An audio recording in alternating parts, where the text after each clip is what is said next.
Shalom, saudaraku yang dikasihi oleh Tuhan. Hari ini saya ingin menyampaikan esensi atau hal yang sangat penting dari iman kekristenan, yaitu tentang kasih. Alkitab mencatat bahwa Allah adalah kasih, saudara. Dan karena begitu besar kasih Allah akan dunia ini, sehingga Ia telah mengaruniakan anaknya yang tunggal, supaya setiap orang yang percaya kepadanya tidak binasa, melainkan beroleh hidup yang kekal. Saudara yang dikasihi oleh Tuhan, karena Allah adalah kasih, dan Dia bergerak atas dasar kasihnya kepada kita, saudara. Kasih Allah itu kasih yang kekal. Nah, yang menariknya lagi, saudara, di dalam perjanjian baru, saudara, Yesus memberikan perintah yang baru kepada kita. Mari kita buka kitab kita dalam Yohanes pasal 13 ayat yang ke-34. Yohanes pasal 13 ayat yang ke-34 berkata, "Aku memberikan perintah baru kepada kamu, yaitu supaya kamu saling mengasihi, sama seperti aku telah mengasihi kamu, demikian pula kamu harus saling mengasihi." Sama seperti Yesus telah mengasihi kita, demikian pula kita harus saling mengasihi. Kalau kita mengasihi orang yang berbuat baik sama kita, orang yang memberkati hidup kita, itu mah gampang. Dunia juga melakukannya, tidak ada masalah. Tapi apa yang Yesus ajarkan lebih dalam daripada itu, bahwa kita bukan hanya mengasihi orang yang baik kepada kita, tapi kita juga mengasihi orang-orang, maaf, yang mungkin tidak dianggap oleh orang lain, orang-orang yang hina, orang-orang yang terbuang, orang-orang yang bodoh dan sebagainya. Bahkan lebih dalam lagi, saudara, kita diajarkan untuk mengasihi musuh-musuh kita, saudara. Musuh disuruh mengasihi. Secara manusia kita berkata, mana mungkin? Bapak enak teori, tinggal ngomong. Yesus mah Alkitab itu cuma teori. Kalau merasakan sakitnya disakiti oleh musuh, gak mungkin kita bisa mengampuni. Saya setuju dengan Anda. Saya setuju dengan Anda. Ketika kita disakiti secara manusiawi, kita susah dan terasa tidak mungkin bisa mengampuni. Tapi ada kabar baik buat setiap kita. Bukankah kita juga orang yang berdosa? Kita juga pernah melakukan kesalahan. Bukankah kita juga sebelum kita ditebus oleh Yesus, kita adalah seteru Allah atau musuh Allah?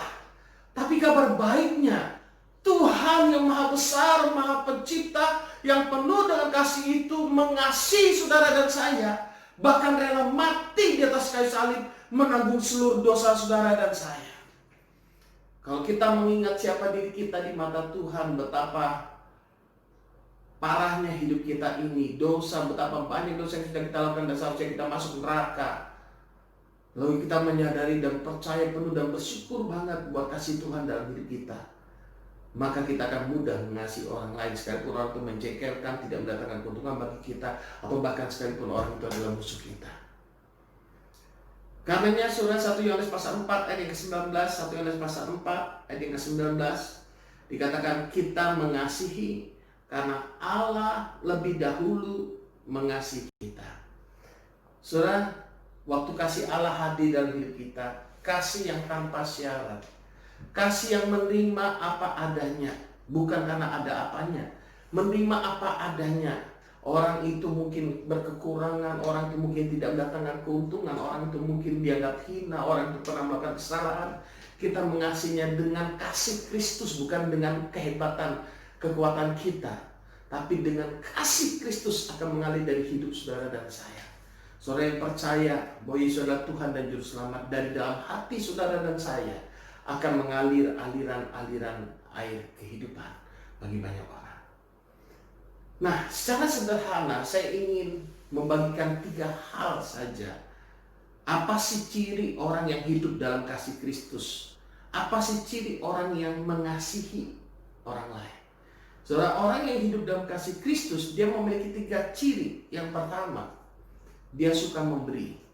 Kenapa? Kasih itu memberi. Karena Allah begitu besar mengasihi kita, Dia memberi anaknya yang tunggal, mengaruniakan anaknya yang tunggal. Bukan karena kita baik, tapi karena Dia adalah kasih. Karena Dia yang baik, makanya Dia memberi. Saudara, mengasihi orang lain bukan karena orang itu baik. Memang secara manusiawi, kita akan lebih bersukacita kalau mengasihi orang itu baik pada kita. Tapi kalau orang itu jahat gimana? Secara manusiawi kita nggak bisa mengasihi musuh kita. Tapi kalau ada kasih Tuhan dalam hidup kita, kita bisa mengasihi musuh kita. Kita bisa berdoa buat musuh-musuh kita. Kita bisa memberi buat musuh-musuh kita. Yang pertama, orang yang mengasihi itu, dia akan memberi. Dia suka memberi. Yang kedua, orang yang mengasihi itu suka menolong. Dia senang lihat hidup orang lain dipulihkan, bukan iri hati. Dia senang kalau orang lain hidupnya diangkat. Saudara, hidupnya menjadi lebih baik, apalagi melalui hidupnya kehidupan orang lain menjadi seorang yang berhasil. Saudara, dia suka menolong orang lain. Dia penuh dan belas kasihan, gak pingin orang lain mengalami penderitaan. Saudara, saya percaya kasih yang seperti ini ada dalam hidup saudara, karena itulah kasih Kristus. Suka memberi, suka menolong, saudara. Yang ketiga, saudara, orang yang mengasihi itu rela berkorban. Yesus mengasihi saudara dan saya, dia rela berkorban bagi saudara dan saya. Dia mati di atas kayu salib, menanggung semua penghukuman atas dosa saudara dan saya. Saya percaya saudara, kasih Tuhan ada dalam hidup saudara dan saya. Mari kita belajar mengasihi. Mari kita belajar memberi. Suka memberi itu karena buah dari kasih hadir dalam hidup kita. Suka menolong dan rela berkorban. Kita tidak menuntut balasan. Kita tidak menuntut upah. Kalau kita suka memberi, suka menolong, rela berkorban, yang kita inginkan adalah orang lain diberkati. Orang lain hidup dalam kebahagiaan. Orang lain boleh dikuatkan dan dipulihkan. Itulah kasih Tuhan dalam hidup saudara dan saya. Demikian pula Tuhan dalam kita. Dia mau kita dipulihkan, kita dikuatkan mengalami kehidupan yang baru di dalam Dia. Kita hanya bisa mengasihi jika kita mengalami kasih Kristus. Renungkan terus kebaikan Tuhan di atas kayu salib yang telah mati bagi hidup saudara dan saya. Sekalipun kita nggak ada andil apapun dalam, sekalipun kita tidak berbuat baik apapun, tapi Yesus mengasihi kita. Roma 5 ayat 8 mengatakan, akan tetapi Allah menunjukkan kasih-Nya kepada kita karena Kristus telah mati untuk kita ketika kita masih berdosa.